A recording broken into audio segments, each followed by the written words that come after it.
Olá, como vai você? Saudações, boa noite, que bom nos encontrarmos mais uma vez ao vivo para falarmos coisas relacionadas à vida, à psicologia, à antropologia social, para falarmos sobre sociologia, para falarmos, por que não, também sobre teologia e de todas as ciências que englobam o ser humano e traz o pensamento reflexivo através da psicanálise.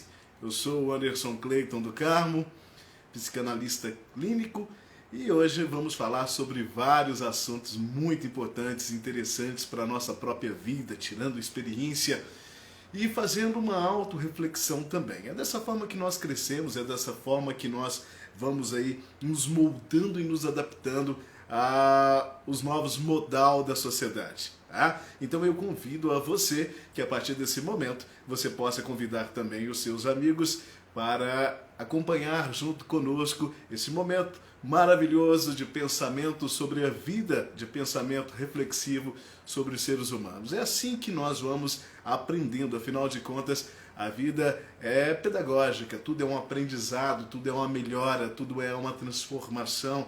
Nós somos essa eterna metamorfose ambulante que vamos aprendendo a adaptar, modificar e a raciocinar sobre os nossos comportamentos, sobre a nossa vida, pensando de onde nós estamos e onde nós queremos chegar. Eu quero agradecer muito, bastante, a todos que acompanham não somente a live, mas, e às vezes a live é um número não muito expressivo de pessoas, mas são pessoas bacanas que já acompanham o trabalho aí há algum tempo e sempre vão chegando pessoas novas também que são muito bem-vindas. Mas os vídeos ficam aí reverberizando pela internet e as pessoas vão compartilhando.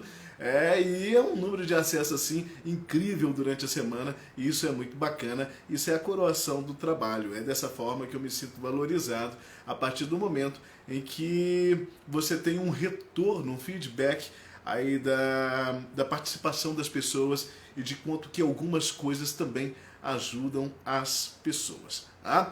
Hoje eu vou falar a respeito da filofobia, ok? Mas aí eu vou falar daqui a pouquinho. Então, chegou uma série de perguntas, então como todas as semanas, as pessoas enviam as perguntas, deixam essas perguntas registradas, tá? Não é necessariamente obrigatório que você deixe o seu nome, ou de repente deixe um nome fictício também, para que a gente não venha expor ninguém.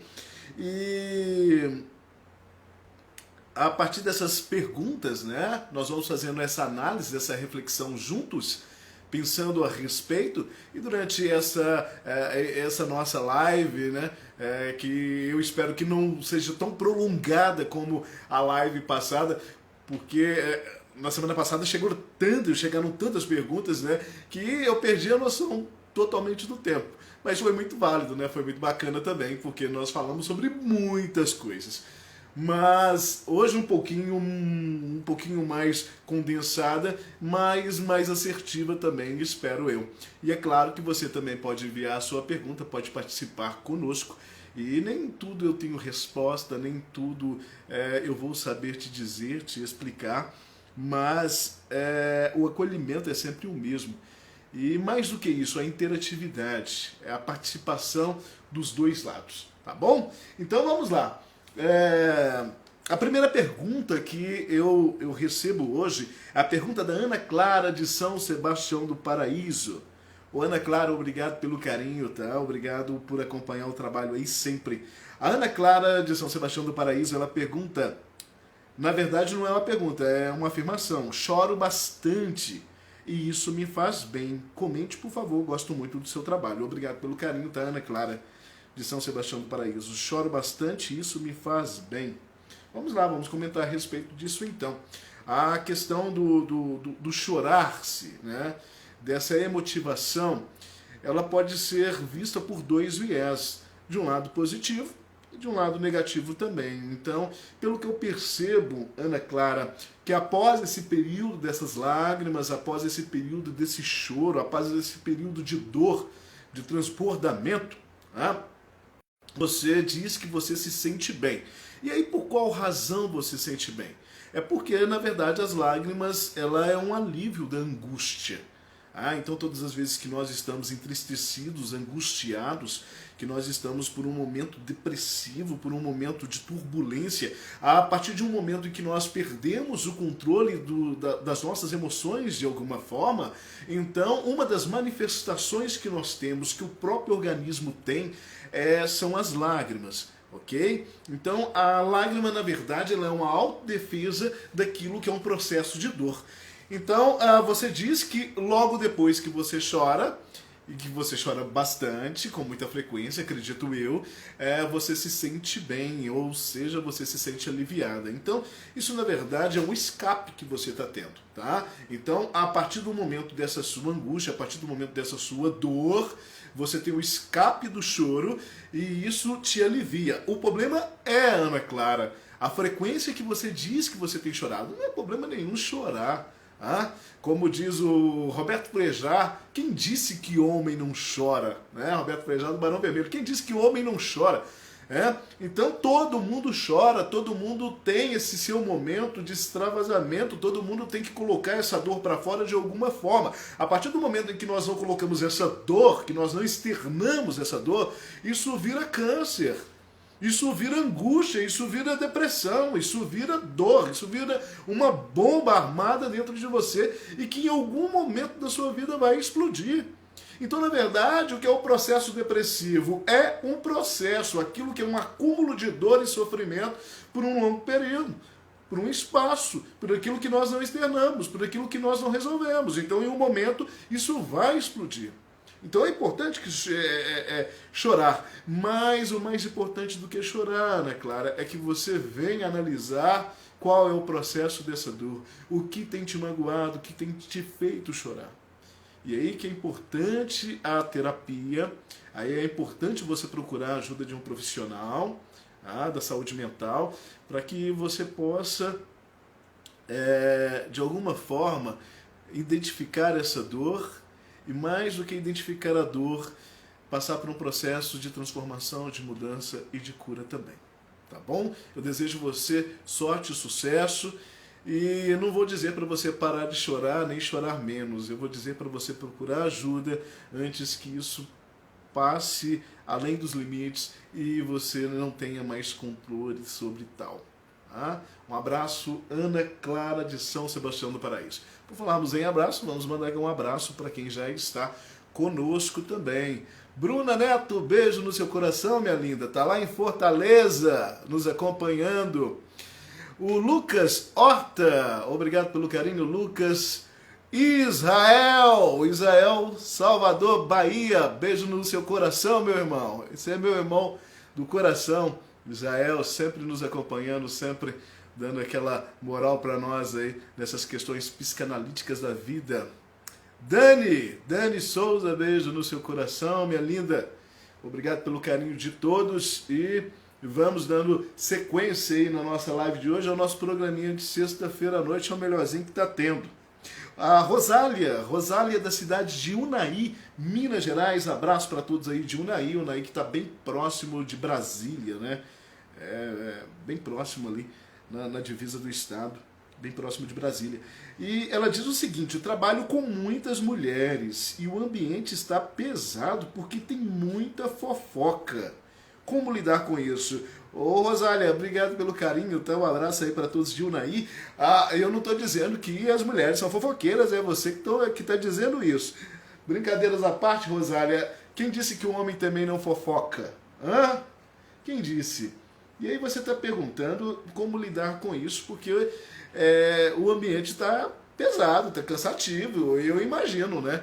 Imagina você trabalhar em um lugar onde todo mundo comenta sobre a vida de todo mundo fala sobre a vida de todo mundo, e o pior do que isso é que a pessoa que gosta da futrica, que gosta da fofoca, ela sempre tende a aumentar alguma coisa mediante o fato. Então o fato nunca fica restrito, o fato sempre pode ganhar um mais, um porém e uns acréscimos. E aí que está a complicação, porque você não tem o controle sobre aquilo que está sendo relatado ao seu respeito. Então a coisa vai ganhando uma proporção muito maior. Lembra daquela antiga brincadeira que tínhamos, né? Muito antiga, que era o telefone sem fio? Pois é, o telefone sem fio, você falava uma coisa com uma pessoa, cochichava no ouvido da outra, a coisa ia passando, e quando chegava na ponta ou no final da brincadeira ali, a história já era muito distorcida do que ela começou. Então isso é um dos perigos da fofoca. Mas por que as pessoas gostam tanto de fofoca? Rosália, por que as pessoas gostam tanto? Porque a vida das outras pessoas são mais interessantes do que a nossa própria vida. Às vezes a nossa vida está tão chata, a nossa vida está tão desconcertada, a nossa vida está tão distorcida, a nossa vida vai passando por um processo de não ter sentidos ou de não ter alegrias que nos envolva, e a desocupação da mente também, ou seja, o oportunismo da desocupação de focos dentro daquilo que nós deveríamos pensar, refletir e meditar a respeito da nossa própria vida, a falta disso, a ausência disso, dá espaço para que nós venhamos a nos sentir no direito de comentarmos a respeito de outras vidas, da vida de outras pessoas. Agora, eu fico pensando, né, nós, de certa forma, nós não estamos nos dando conta nem da nossa própria vida, nem da nossa própria história, e como que as pessoas querem, então, além de não cuidar ou não ter o poderio e a força necessária para cuidar da sua própria vida, que é cuidar da vida alheia. É algo surreal. E aí você me pergunta, Rosália, como lidar com isso? Fugindo disso. Você não precisa participar disso. Não é? Você não precisa participar disso. Então, que você deixe bem claro o seu posicionamento, de que você não quer comentar sobre a vida das pessoas, de que você não quer dar palpite sobre aquilo que você não foi convidada a falar, que você não quer, de alguma forma, emitir comentários sobre aquilo que você não tem conhecimento de causa. O bacana, se é uma fofoca negativa, porque na maioria das vezes que você possa dizer, olha, eu não fala, né, de uma forma muito, muito honesta. E uma forma honesta não precisa ser uma forma grosseira. Tá?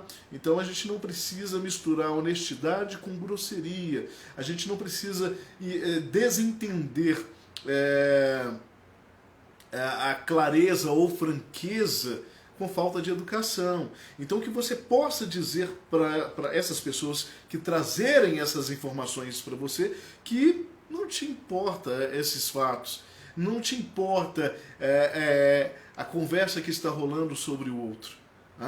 E o bacana é que você possa fazer isso sem criar um ambiente ainda mais desagradável, um momento que você diz que a coisa já está pesada e que está chata. Então que você se isole, não estou dizendo que você corte as amizades, não é isso, mas que você seja um pouco mais seletiva com as pessoas que você conversa e com as pessoas que você mantém esse relacionamento, que você possa ser mais seletiva na sua vida. Não tem problema nenhum a gente ser seletivo na vida, problema nenhum. Pelo contrário, existem alguns momentos da vida que você tem que dar uma peneirada e tem que arrancar algumas pessoas do seu convívio, arrancar algumas pessoas do seu meio, arrancar algumas pessoas do seu ambiente, da sua convivência, porque nem tudo é positivo, nem todas as pessoas somam nas nossas vidas. Existem pessoas que, na verdade, elas não somam, elas subtraem, são pessoas que não têm nada a somar no nosso currículo, a fazer parte. Isso não quer dizer que nós estamos criando inimizades. Não é isso.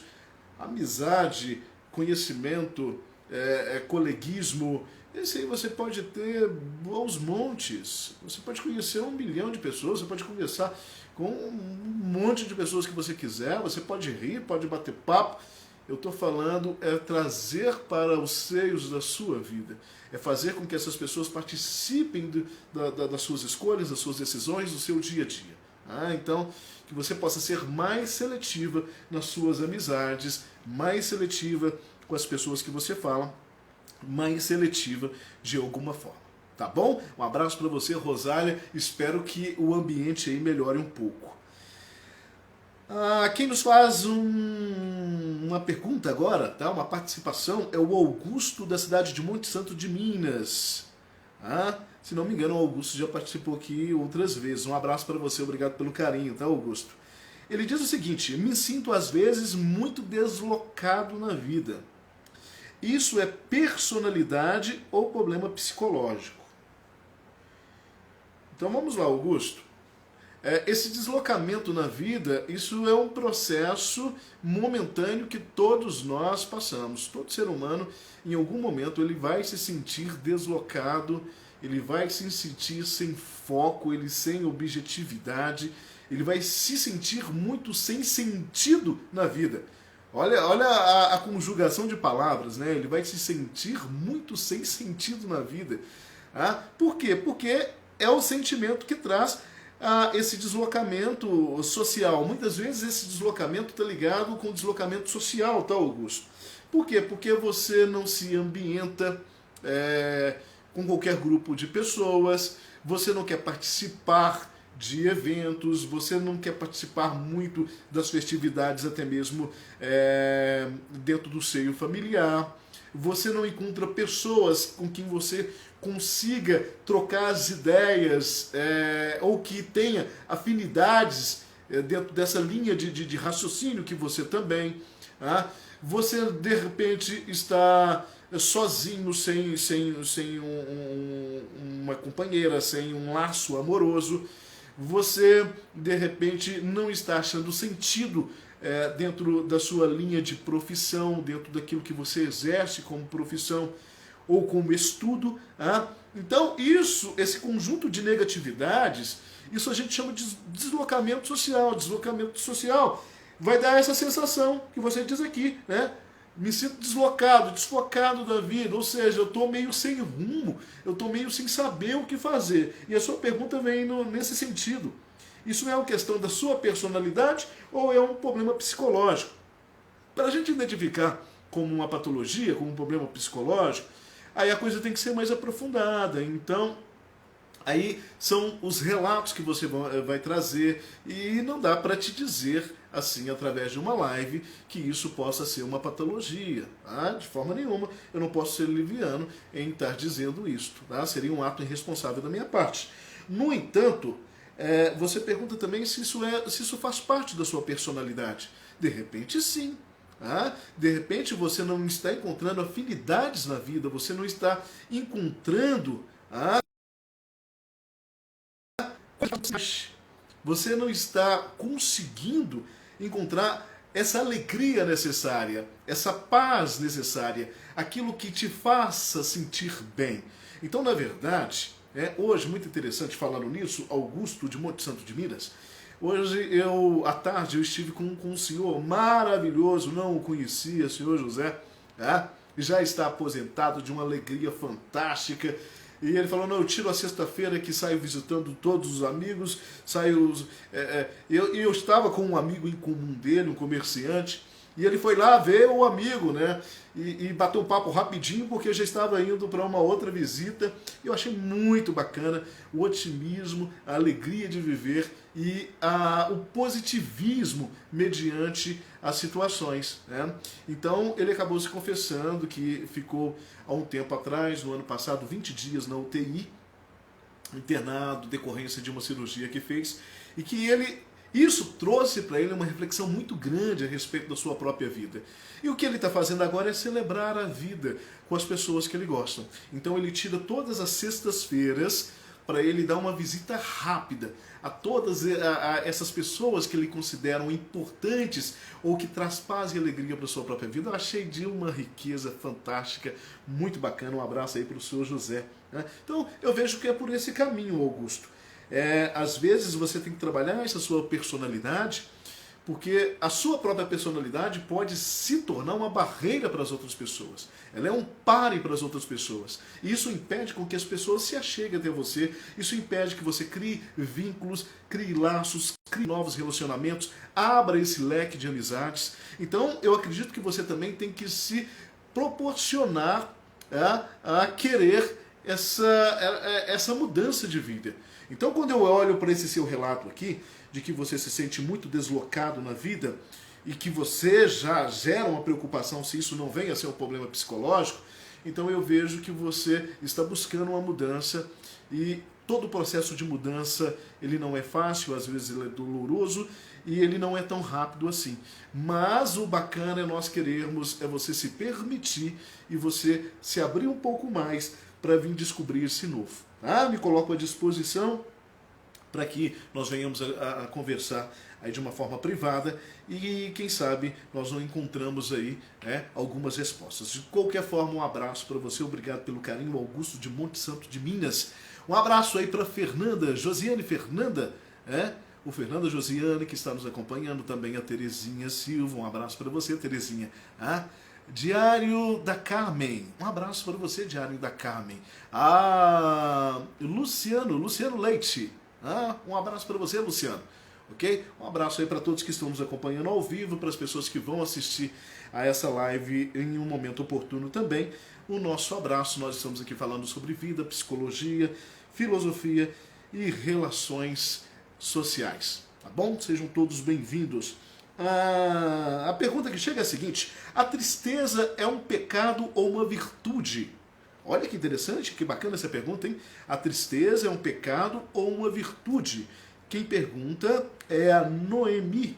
Noemi, eu acredito que seja Noemi, de Ribeirão Preto. Ela é estudante de filosofia. Ô, Noemi, um abraço para você, Ribeirão Preto, São Paulo, e estudante de filosofia, né? Eu sou filósofo de carreira, né?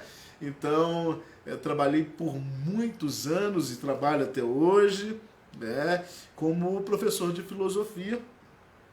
E é uma paixão, a filosofia, na verdade, ela é uma paixão, porque ela nos instiga ao raciocínio, ao pensamento, e aí nós temos mais perguntas, não é, Noemi, do que respostas. A verdade é essa. E quando você pergunta se a tristeza ela é um pecado ou ela é uma virtude, essa não é uma pergunta de agora, né? Essa é uma pergunta que norteou aí, principalmente todo o período medieval, né, dentro da filosofia patrística, que gerou tantos questionamentos e tantas buscas que nós ainda estamos buscando até hoje. A verdade é essa, tá, Noemi?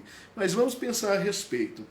Se eu pensar na tristeza enquanto pecado, qual que seria o ponto de vista pecaminoso dentro do processo da tristeza? Então, poderia ser assim. Então, aqui a gente já entra num campo que é o campo da religião, sem ser um campo religioso. Ou seja, não estou falando de nenhuma denominação religiosa, de nenhuma profissão de fé, eu estou falando da ciência da religião, ok? Então, dentro desse processo da ciência da religião, se eu penso no pecado ou se e a tristeza como processo dele, na Idade Média, isso iria ser colocado como ingratidão a Deus, porque eu estou decepcionado com a vida, estou decepcionado com o fato e não estou sendo grato pela possibilidade do fato. Deixa eu tentar ser mais claro.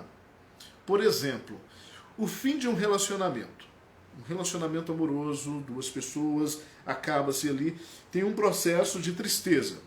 Então, nessa linha de pecado, para as ciências da religião, então eu não estou sendo grato a Deus, seja lá qual Deus eu vou denominar, mas eu não estou sendo grato a Ele, porque se Ele é o autor da vida e aquele na qual eu confesso e expresso a minha fé, então se houve uma ruptura desse relacionamento, é porque houve uma permissão da parte dele. Então, se houve uma permissão da parte dele, houve um livramento dele para comigo. Então, ao invés de eu vivenciar um processo de tristeza, eu deveria realizar um processo de alegria e gratidão, porque, eu fui poupado de alguma forma. Então, isso é uma linha dentro do processo da religião, ok? Aí eu estou falando da ciência da religião. E aí você pergunta, é uma tristeza, a tristeza é um pecado ou ela é uma virtude? Se nós pensarmos pelo lado da virtude, ela é justamente a continuação dessa linha de pensamento que a ciência da religião me trouxe. Ou seja, Todo processo de tristeza é um processo de crescimento, é um processo de amadurecimento, é um processo de transformação, é um processo de reflexão, é um processo de aprendizagem, é um processo na qual eu me evoluo, porque eu aprendi alguma coisa dentro da minha dor. Então, se eu aprendi alguma coisa dentro desse meu processo de dor, isso me faz ser um ser humano melhor. Ok? Então, quando você me pergunta, a tristeza é um pecado ou uma virtude? Então, Noemi, você tira suas próprias conclusões. Né? Como eu disse, isso é um questionamento desde a Idade Média, mas nos leva a N reflexões. E o bacana é que a tristeza, no meu ponto de vista, ela não pode ser vista nem como uma virtude e nem como um pecado. Ela é um sentimento que todo ser humano tem, todo ser humano passa, todo ser humano enfrenta, e todo ser humano ele tem que ser maduro o suficiente para que ele possa, dentro de uma maturidade, saber relacionar com essa tristeza, dimensionar essa tristeza, arrancar experiências de dentro dela e dar sequência na sua vida da melhor forma possível. Tá bom? Espero que você participe outras vezes e que bom te encontrar por aqui, Noemi de Ribeirão Preto, estudante de filosofia. Pergunta de José Luiz de São Sebastião do Paraíso. Abraço para você, José Luiz, para todos de Paraíso, sempre nos acompanhando. E ele pergunta: como ter saúde emocional neste período de tantos desgastes na sociedade? Como ter saúde emocional, porque realmente, né? Se nós pensarmos que nós estamos passando, o país está passando por um processo econômico muito difícil, a questão do emprego ou do desemprego, né? A falta de tá absurda, esse surto da doença, proporção tão gigantesca, sem muita perspectiva de melhoramento ou de esperança, sem aula, comércio fechado em muitos lugares, lockdown, preço do combustível, dos alimentos nas alturas, o enfraquecimento do poder econômico, da moeda. São muitas coisas, né, José? José Luiz de São Sebastião do Paraíso. Então, para que nós venhamos a ter equilíbrio emocional neste momento, é preciso que nós criemos dentro de nós a expectativa da esperança. Então, a esperança, na verdade, ela já é o processo de esperar, de prospectar aquilo que possa vir, que possa ser. Eu lembrei essa semana com alguém sobre a caixa de Pandora, né? E na filosofia nós temos essa delícia dessa história que é a caixa de Pandora, onde conta-se que tudo de ruim e de sentimentos estavam dentro desta caixa. Tudo que era bom, tudo que era ruim e tudo que era sentimentos do ser humano, estava tudo dentro de uma caixa só. Mas de repente perde-se o controle da caixa, a caixa abre e tudo sai para fora desesperadamente, invadindo o ser humano dessa forma. E a única coisa que sobra na caixa é a esperança. E aí vem, então, o comentário ou aquele pensamento de que a esperança ela é a última que morre. Na verdade, a esperança é a última que vai embora. A esperança, ela sempre fica. Então, o José Luiz, o que eu trago para a sua reflexão, para a nossa reflexão na noite de hoje, é que nós venhamos a ter esperança de dias melhores, mesmo quando tudo está muito conturbado. Então, eu vejo que muitas coisas nós direcionamos para a questão política. Tudo, na verdade, é político. Mas todo o processo social, ele é um processo político. Mas, no entanto, mesmo dentro desse processo político, ele não pode ser um processo depressivo. E nem tudo tem que estar diretamente ligado à política. Então, ainda que nós venhamos a viver um momento que esteja muito difícil, um momento que esteja muito doloroso em várias áreas, em vários sentidos, onde as pessoas estão com as emoções à flor da pele, que nós venhamos a ter equilíbrio emocional. Então, para que nós venhamos a ter saúde emocional, primeiramente nós temos que ter o equilíbrio de tal. É sabendo aonde nós estamos, para onde nós estamos caminhando e que esse processo de deslocamento social, deslocamento de vida, ele não vai ser tão rápido como nós gostaríamos que fosse. Ele é um processo, e um processo às vezes ele se dá de pequenos passos, às vezes ele se dá de pequenos momentos, às vezes ele se dá de pequenas situações. Então, José, permita viver situações favoráveis à sua vida. Provoque com que a vida te traga situações boas. Às vezes é uma gargalhada, às vezes é uma piada, às vezes é um sorriso, às vezes é um filme, é uma música, é uma lembrança. Ah? Não vou dizer abraços, porque nós estamos num momento onde nem abraços nós podemos dar. Mas que você permita vivenciar, ainda que pequenos, ainda que curtos momentos, mas que eles possam ser saborosos, que eles possam ser bem-vindos na sua vida e que ele possa te trazer prazer em alguma proporção. Então o ser humano, ele vive nessa sua angústia de busca de prazer. E essa angústia de busca de prazer é que faz desnortear uma série de pensamentos, desencadear uma série de ações e reações que nem sempre possam ser favoráveis. Mas dentro dessa sua pergunta, neste nosso momento tão complexo, em todas as áreas ou em muitas áreas, que você ainda possa olhar com um olhar diferenciado e de esperança e trazendo para si a convicção de que dias melhores virão e que você permita com que esses dias aconteçam e que essas melhoras aconteçam também.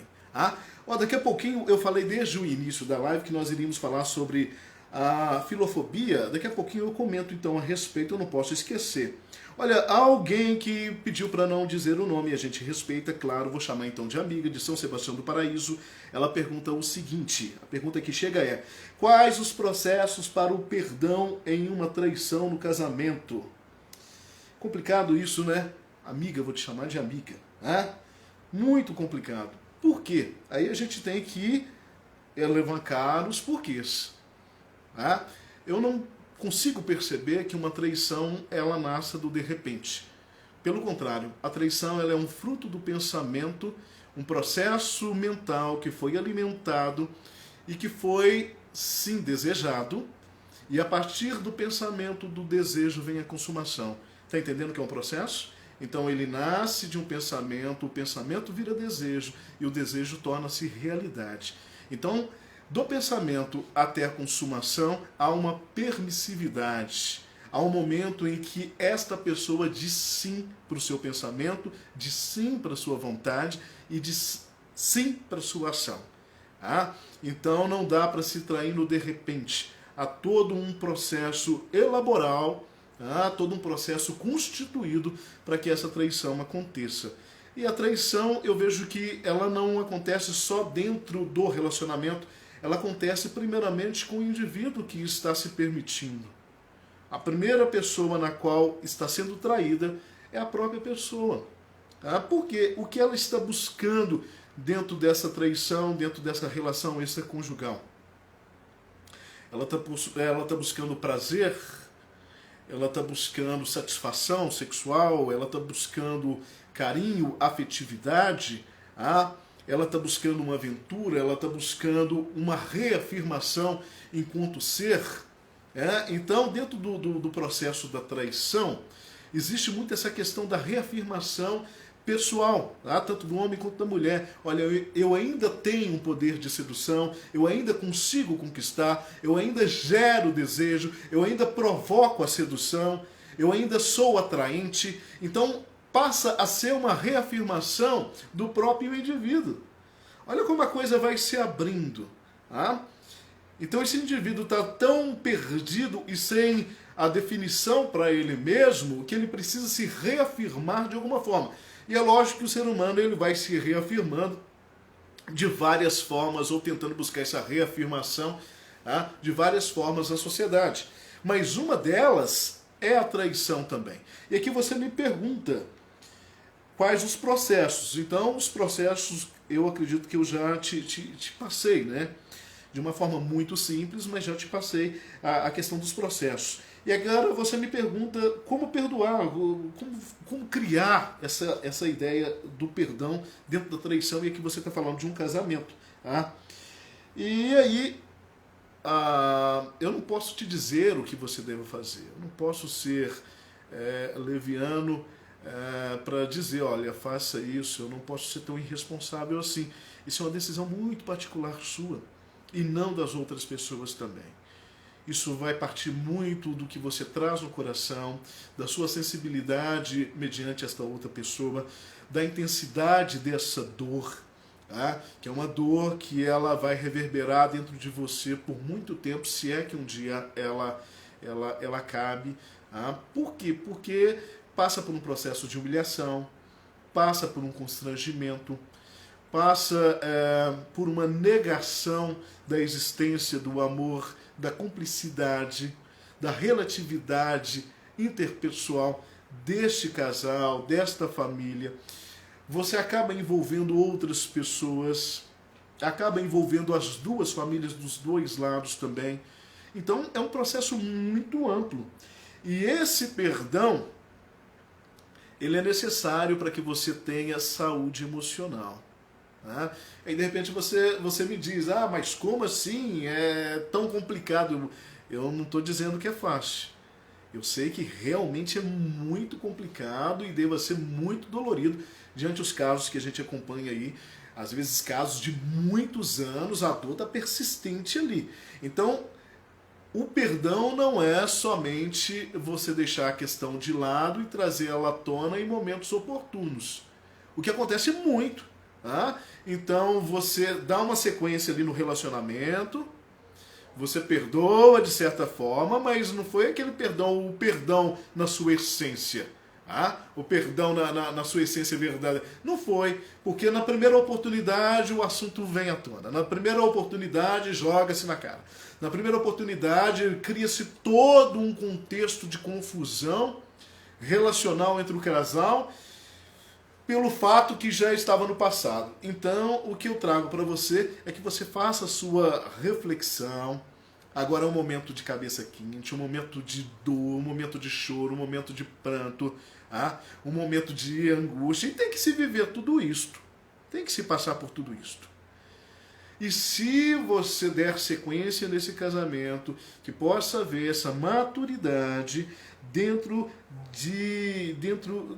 da linha racional, tá, do processo perdoatório, ou seja, eu entendi que perdoei, por isso eu dei sequência. Eu acho que o bacana é você ter esse foco, o bacana é você pensar dessa forma, tá bom?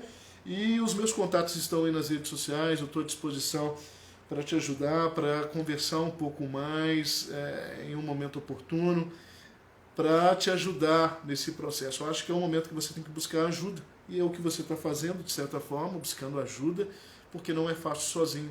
E a maioria das pessoas não consegue. Tá? Sorte para você nesse momento, e a decisão que vai tomar é você.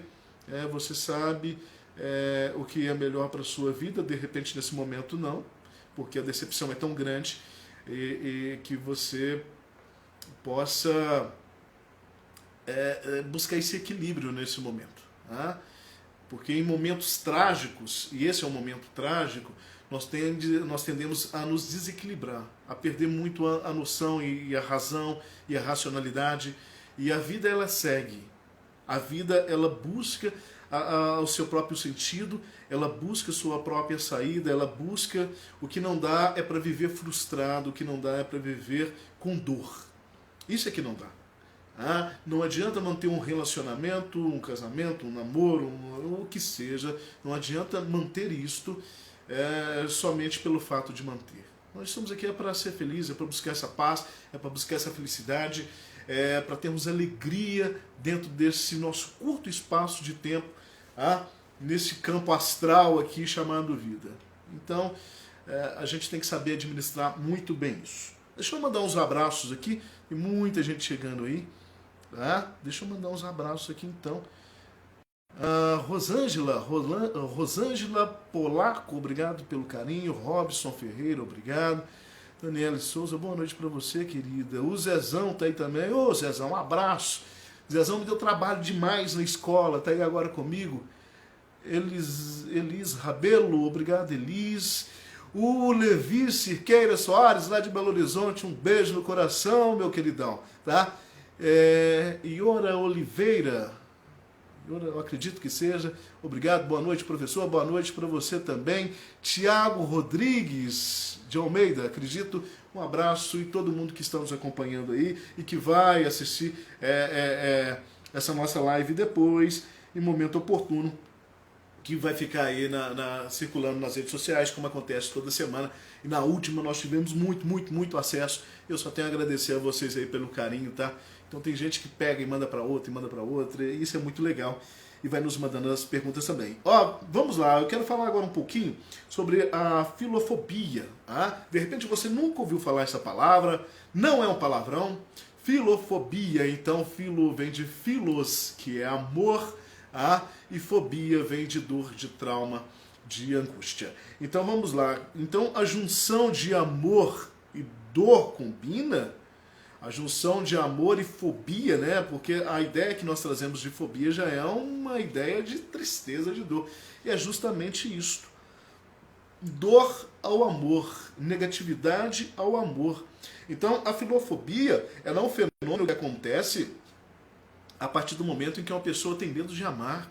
De repente você nunca ouviu falar isso, mas é uma fobia, é uma patologia e somente através do processo aí, psicológico, terapêutico, é que consegue se aliviar, na maioria dos casos, tá? Esse processo da filofobia.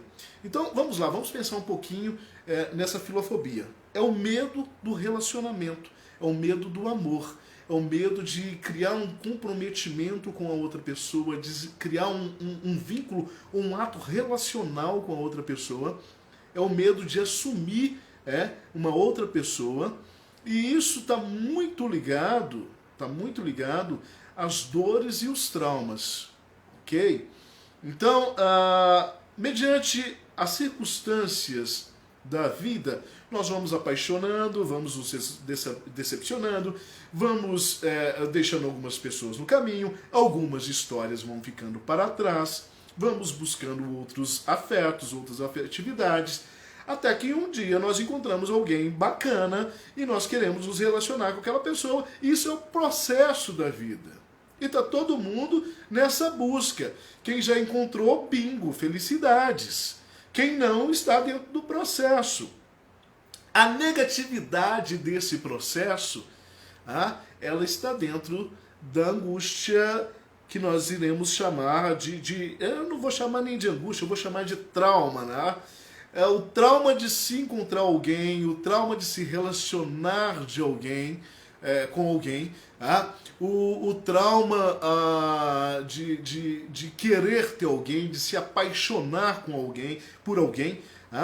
E isso está muito relacionado pelo conjunto de dores, de decepções, de traições, já que nós estávamos falando de traições também, por uma outra pessoa. Agora, quando a gente fala dentro desse processo de amor, não tem receita. Não tem receita. Pode dar certo como pode não dar. Não existe nada que é certo na vida, tudo é um processo. Tudo é uma busca e tudo é uma aposta também. Então, todos os relacionamentos afetivos, perceba bem o que eu vou dizer, todos os relacionamentos afetivos, eles nascem, eles são vivenciais, mas ele um dia vai acabar. Todos relacionamentos afetivos, amorosos ou não, eles têm um prazo determinado de validade. Um dia eles acabam. Um dia a pessoa que você muito ama, ela vai morrer. E de repente você fala, mas a pessoa morreu, mas o amor não morreu. Morreu para alguém. Não morreu para você. Mas a outra pessoa, ela, num campo material, num campo lógico, físico, ela não existe mais. Existem as lembranças. Ficam-se as histórias, fica-se a essência do fato vivenciado. Mas toda a linha racional, ela nos leva a pensarmos dessa forma, que todo relacionamento ele tem um fim algum dia. Um dia nós vamos perder pai, mãe, nós vamos perder as pessoas que nós amamos de alguma forma. Então, quando nós pensamos na filofobia, esse medo de amar, esse medo de apaixonar, esse medo de se permitir, nós devemos pensar também que o medo ele é natural, ele é inerente do ser humano. E ter medo é um processo normal. Mas a partir do momento em que esse medo vira uma fobia, ele virou uma doença. Ele virou algo que me incomoda, ele virou algo que me tira a paz, ele virou uma patologia psicológica. E aí eu tenho que buscar ajuda. Eu tenho que buscar ajuda. Ok? Então, que você possa dimensionar esses seus medos, tá? Para que eles não virem fobias. E é claro que existem situações que pessoas vão usar a filofobia como um chaveco aí para não assumir um relacionamento também, né? Eu terminei um relacionamento há pouco tempo, estou muito machucado ainda, eu estou num momento difícil. Então, tem tudo isso nessa questão relacional, mas eu queria trazer, né, para a nossa experiência e para a nossa reflexão, que existe sim uma patologia chamada filofobia, que eu acabei de dizer, o medo de amar, o medo de se permitir. E o amor é isso, o amor é muito permissão, o amor é muito o ceder-se, o amor é a troca, é a convivência, o amor é as duas partes, né? Que se buscam, que se encontram, que se encaixam de alguma forma, de alguma maneira, e que você possa permitir isso, porque isso faz parte também do processo da vida e do processo da alegria da vida. Eu vou dar uma adiantadinha aqui para que a gente possa terminar nossa live no horário, para que a gente não venha se estender demais no dia de hoje. O Márcio da cidade de Passos, Minas Gerais, um abraço para você, Márcio. Ele fala assim, olha, comente sobre a melancolia na vida. Ô Márcio, vamos lá. A melancolia, ela é muito confundida com a depressão, ok? Então, depressão, ela é uma doença, um agravamento da tristeza, e a melancolia, ela é uma tristeza inerente do próprio indivíduo, ok? Então, depressão, ela é essa tristeza que vai se transformar numa patologia psicológica. Já a melancolia, ela é uma tristeza que ela faz parte da vida daquela pessoa. Ela acompanha essa pessoa. Tá? É uma pessoa que vive um estado melancólico, um estado de dor. Tá? Chega a se dizer que é um estado permanente depressivo, mas eu não vejo que ele é um estado permanente depressivo, porque a depressão ela é patológica, ela é doença, mas a melancolia não, nem sempre, pode até ser, ok? Precisa-se de um aprofundamento psiquiátrico na maioria das vezes para se identificar, e se identificando aí é trabalhado a questão medicamentosa, fármaca, tá? Para se tratar essa melancolia. Porque a melancolia ela também pode ganhar um aprofundamento, um agigantamento que pode levar o indivíduo até mesmo ao suicídio.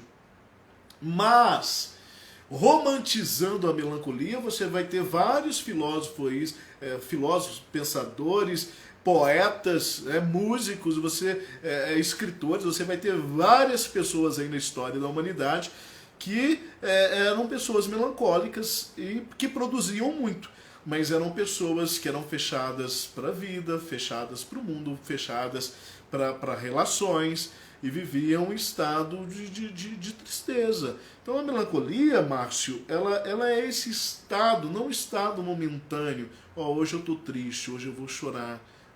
Como quem falou sobre o choro? Foi a Ana Clara, de Paraíso. Falou sobre o choro. Não é isto. A melancolia ela é um estado permanente. E é se buscar ajuda, tá? E a ajuda acontece nesses dois estágios. O primeiro estágio é você passando por uma análise clínica, tá? passando aí por um psiquiatra, para ele fazer uma análise sobre essa melancolia e a gravidade ou não dessa melancolia. De repente é uma melancolia nostálgica, é uma melancolia filosófica, tá? Não tem nada de mais nisso. Mas a partir do momento que ela se torna perturbadora, então é importante esse apoio psiquiátrico, tá? E depois, ou ao mesmo tempo, além desse apoio psiquiátrico, o apoio psicológico também. Tá? E aí você tem eles profissionais muito experientes aí para estar trabalhando a questão da melancolia, tá? Porque vai se trabalhar a origem dessa melancolia, os porquês que ela está afetando, tá bom? Então espero que você reflita um pouquinho a respeito e, se for o seu caso, tá? Que você pede só para comentar e que possa buscar ajuda também. Um abraço aí para Márcio, da cidade de Passos. A Jéssica, que é da cidade de Jacuí, abraço para você, Jéssica, que já participou conosco aqui outras vezes, tá? Um abraço para você aí de Jacuí. Ela diz o seguinte: como identificar se a pessoa já está alcoólatra? Tá? Outra pergunta aí, Jéssica, que a gente direciona também para uma patologia, ok? Então, eu não posso dar um diagnóstico, eu não posso te dizer a pessoa já é um alcoólatra ou não. Isso aqui é uma questão clínica, então uma questão clínica é uma questão psiquiátrica também. Okay? Aí tem que haver uma consulta psiquiátrica, tem que haver uma intervenção, às vezes, psiquiátrica, para se iniciar um processo psicoterapêutico. Então eu entro, na verdade, nesse processo aqui no segundo passo, que é o acompanhamento psicológico, é o acompanhamento psicoterapêutico. Tá? Mas é muito claro, é muito perceptível você notar uma pessoa que já não tem controle mais sobre a bebida. Então ele tem a necessidade de beber todos os dias. Ok? Então aí vem o detalhe da coisa. Eu atendi uma pessoa algum tempo atrás, já faz algum tempo, e a pessoa tinha uma negatividade sobre a questão do alcoolismo. E essa pessoa era um homem, ele me dizia o seguinte: mas eu não sou alcoólatra. Eu só tomo a minha cerveja todo dia. Então, não é nem o fato de tomar a cerveja todo dia, mas a intensidade de se tomar todo dia. E quando não se toma? Não, eu tenho que tomar para me acalmar, eu tenho que tomar para me ficar bem, eu tenho que tomar, senão eu choro, eu me deprimo, eu brigo com a mulher. Então eu tomo porque me alivia do cansaço do meu trabalho, que eu não quero nem lembrar que eu tenho que ir trabalhar no outro dia. Então quer dizer, ele já está dentro de um processo de alcoolismo. Então, na verdade, a bebida, o álcool ali, virou uma ferramenta de fuga para ele, virou um instrumento, virou uma muleta que ele utiliza para aguentar a angústia da sua vida, aguentar a dor. Então ele está assim, dentro de um processo de alcoolismo. Okay? E o alcoólatra, na maioria das vezes, Jéssica, vai ter uma negatividade sempre muito grande. Ele sempre vai negar sempre. E ele sempre vai dizer que ele para a hora que ele quiser, ou que se ele não quiser, ele não toma, mas ele sempre vai tomar. Por quê? Porque aquilo ajuda, de certa forma, o álcool. O álcool ele se torna um inibidor de dor. Então, o álcool proporciona um prazer a nível mental, que torna-se um momento ali de fuga, um momento de extravagância mental, social para aquele indivíduo. Então é bom buscar ajuda desde agora, Jéssica, para que essa dor, isso não cresça ainda mais e não se torne um problema para a família. Porque um alcoólatra na família sempre é um problema para a família toda, não somente para ele. Ok? Então agora, a pergunta que chega agora é da Suzimar, de Belo Horizonte. Belo Horizonte, que é a minha terra natal, né? Onde vivi a maior parte da minha vida. Moro em São Sebastião do Paraíso, mas sou de Belo Horizonte. Fico muito feliz quando tem alguém participando de Belo Horizonte. Ao vivo está lá o Levi Cerqueira conosco também, de Belo Horizonte hoje. Estou noiva, é a Suzimar. Obrigado pelo carinho, tá, Suzimar? Um abraço aí pra terrinha. Estou noiva, mas não suporto alguns parentes de meu noivo. Esse é o nosso único problema. O que posso fazer? Ô Suzimar, você pode terminar o noivado. Termina. E vive o seu processo de dor, chore esse amor que não pode ser vivido e dá sequência na sua vida. Ah, mas por que você está dizendo isso? Porque, Suzimar, quando nós nos relacionamos com uma pessoa, de presente nós recebemos os parentes dela também. Nós recebemos mãe, pai, sobrinho, irmão, tio. Nós recebemos o conjunto, vem o conjunto todo de presente. Não dá para falar, eu quero só você. Por que não dá para falar, eu quero só você? Porque a questão relacional, ela é inerente, você querendo ou não, em algum momento você vai ter que se relacionar, em algum momento, esta pessoa que está com você, ela tem que se relacionar com a sua família. Você não pode simplesmente cortar os laços familiares, por piores que eles possam ser. Por piores que eles possam ser. Não ter contato com a família, cortar os laços familiares. Isso não parte de você. Porque não está tratando da sua família. Está se tratando da família desse noivo, está se tratando da família desse rapaz. Então, cortar esses vínculos e esses laços, não é você que determina isso. Porque você não pode ter esse poderio sobre a vida de uma outra pessoa. A gente está falando de uma outra pessoa, de um alguém que não é você, mas é alguém que compõe a sua vida. Compõe a sua vida. Não é a sua vida. Entende? Então, desculpe a franqueza e a sinceridade, mas não dá para gostar de todo mundo, mas não dá para odiar todo mundo também. E aí o que você precisa fazer, Suzimar, se você quer manter saudável esse relacionamento, como você disse que o único problema que você tem é este, dentro do relacionamento, é que você crie políticas da boa vizinhança, políticas de convivência, para que você mantenha esta ideia de se criar um núcleo familiar. Porque até o presente momento você está dizendo que você é noiva, né? O que é um noivado? É um namoro com preparo para um casamento. É isso. Mas daqui a uns dias vai se tornar família. Você vai receber o nome dessa família. Você já pensou na gravidade disso? Você vai estar recebendo o nome dessa família e você vai ser composta a essa família, você querendo ou não. Você vai fazer parte dessa família. Então, que você repense esse nível de relacionamento, esse nível de estresse, porque é um nível de estresse que você apresenta aqui. Você diz não. Então, o não suportar, eu não quero ver, eu não quero falar, eu não quero ouvir, eu não quero ter notícias. Isso é o não suportar uma outra pessoa. E quando a gente está com essa carga de negatividade contra uma outra pessoa, o melhor que a gente tem a fazer é estar longe dela. É o que se tem a fazer.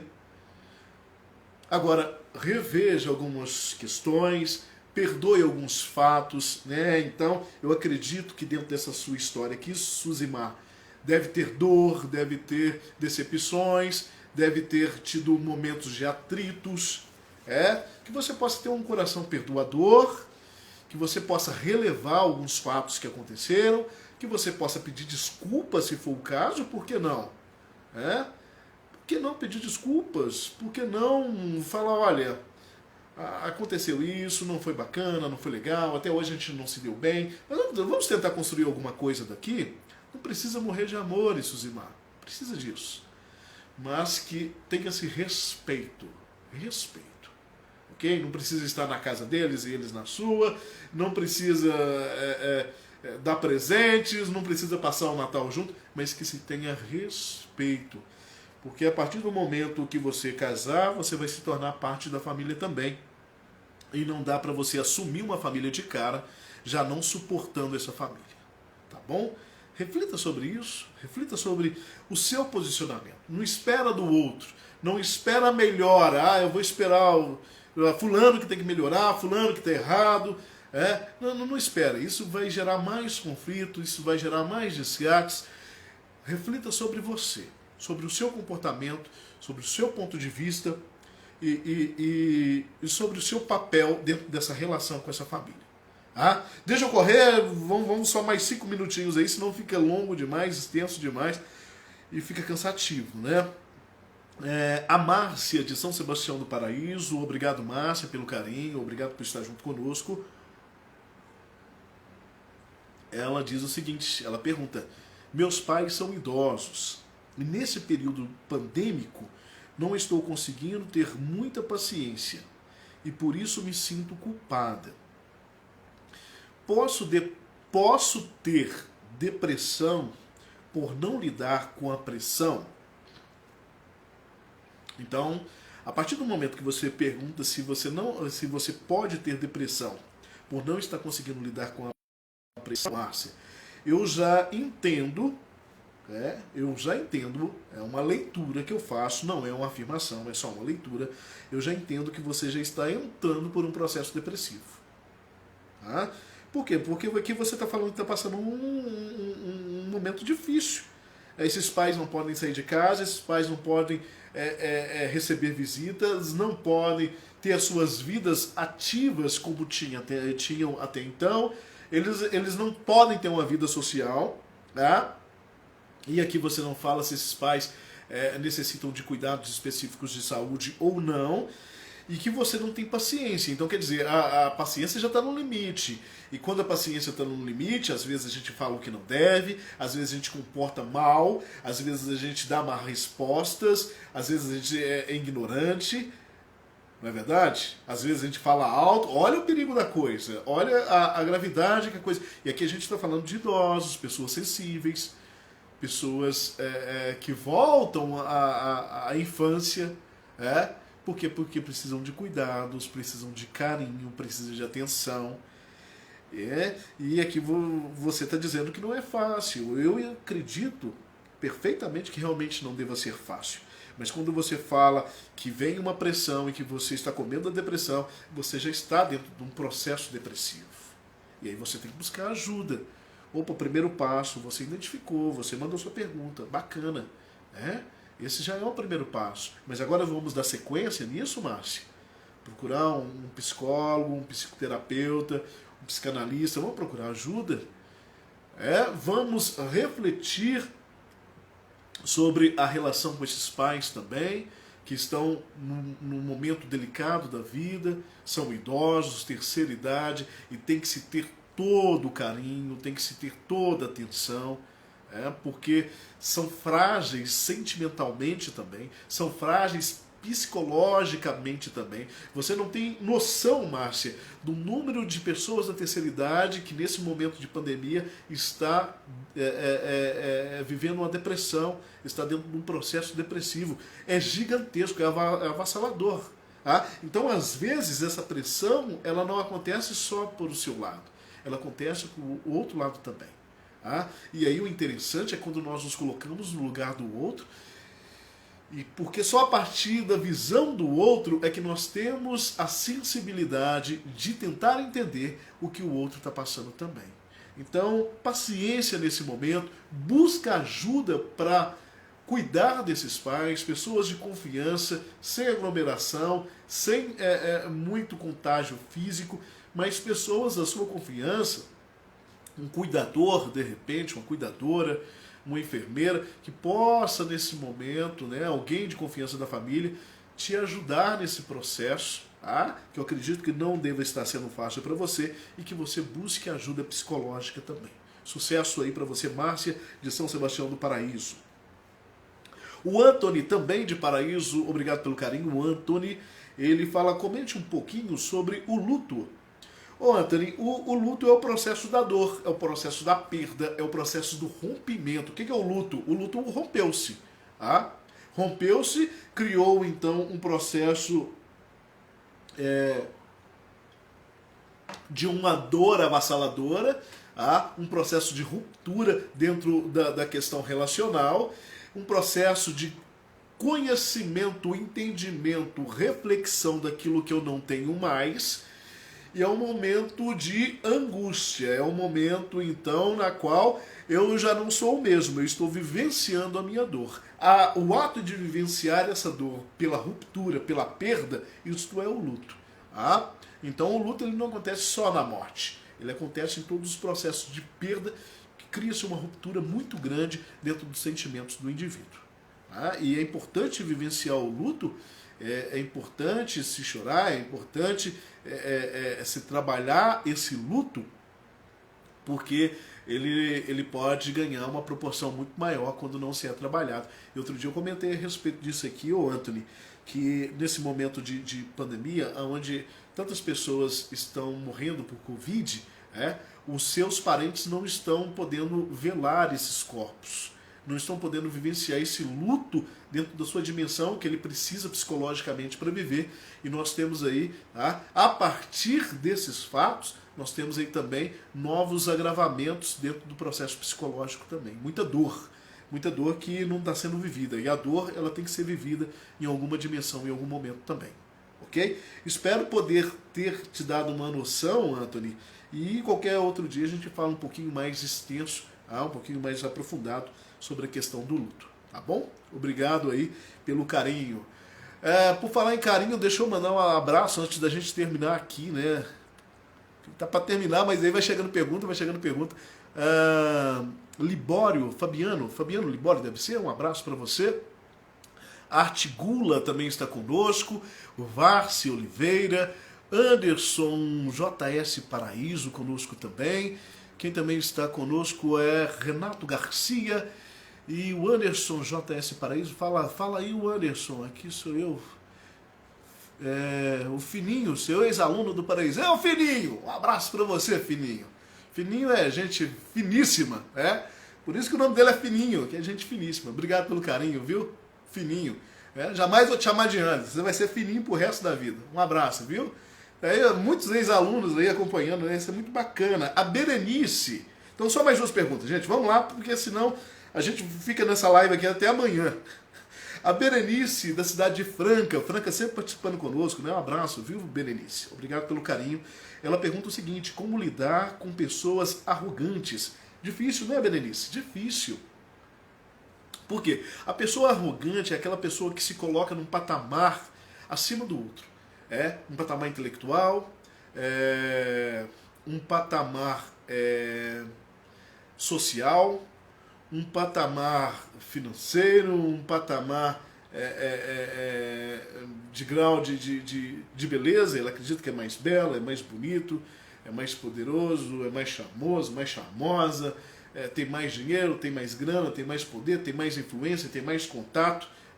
Menospreza as pessoas, são arrogantes porque muitas vezes não tem educação, a pessoa sempre fica em segundo plano, as pessoas sempre são pisadas por essas pessoas. Enfim, o arrogante, definindo a arrogância, é essa pessoa que em algum momento, dentro de uma circunstância, ele se coloca num patamar superior aos demais.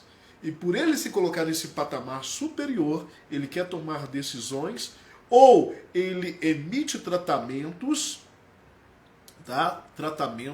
inadequados para essas pessoas, ou essa pessoa na qual ele as coloca em um patamar inferior.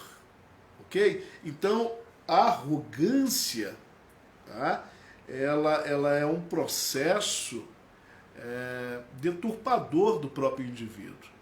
E esse indivíduo, ele nem sempre ele vai admitir essa sua arrogância. Na maioria das vezes há uma negatividade muito grande, porque ele se considera tão bom que até mesmo ser contrariado passa a ser uma negatividade.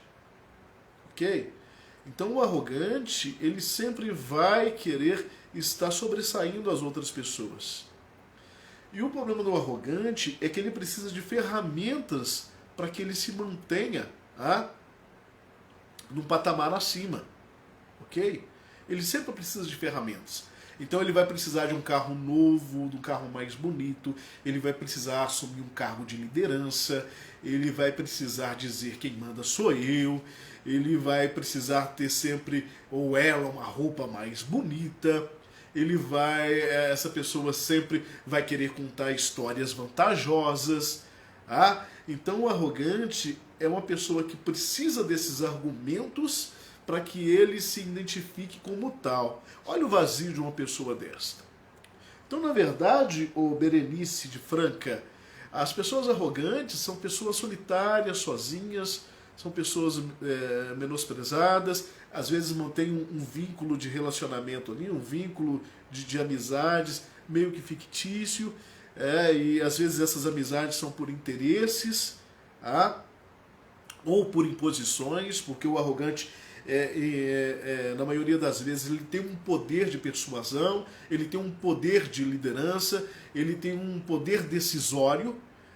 Então as pessoas, com medo desse poder decisório, do que possa acontecer comigo, então as pessoas preferem se manter ali e tolerar esse indivíduo, o que não precisa ser especificamente o seu caso. Então, o arrogante, ele tem um vazio tão grande dentro de si, ele tem uma angústia tão grande dentro de si, que ele precisa desses artifícios, ele precisa se sentir mais do que o outro de alguma forma para que ele possa se afirmar na vida. Triste isso, né? Muito triste. Que o arrogante ele possa buscar ajuda, se for o caso, alguém nos assistindo aí. A última pergunta de hoje. Vamos lá.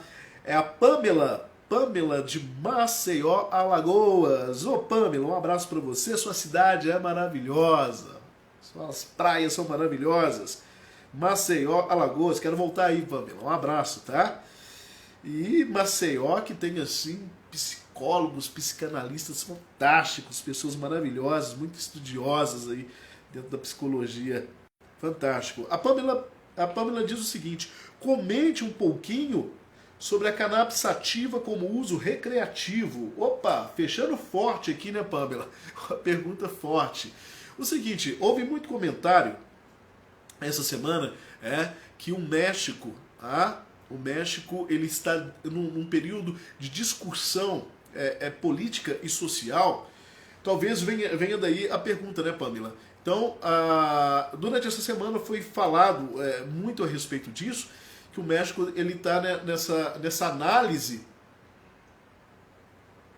de debate com a sociedade, de debate com os meios acadêmicos, de debate com médicos, com especialistas, com a segurança pública e com os políticos. Os políticos estão mediando esse debate entre todos, na verdade, porque a tendência é que o México venha a ser aí o próximo país que venha liberar maconha como uso recreativo, ok? Então já tem o Uruguai que faz isso, você já tem algumas localidades dos Estados Unidos, algumas localidades do Canadá que têm autonomia para se gerenciar. Você já tem Holanda, enfim, você já tem alguns países, alguns lugares aí onde o uso recreativo da maconha é legalizado. E aí de repente você pensa, poxa, mas que horror! É um horror se a gente pensar na questão da droga enquanto droga, se a gente pensar no vício enquanto vício, mas aonde foi essa ideia adaptada, houve uma redução significativa do tráfico, porque aí o traficante ele não tem o que ele vai vender a maconha, mas como se o indivíduo ele vai lá e faz um cadastro e compra numa farmácia, por exemplo.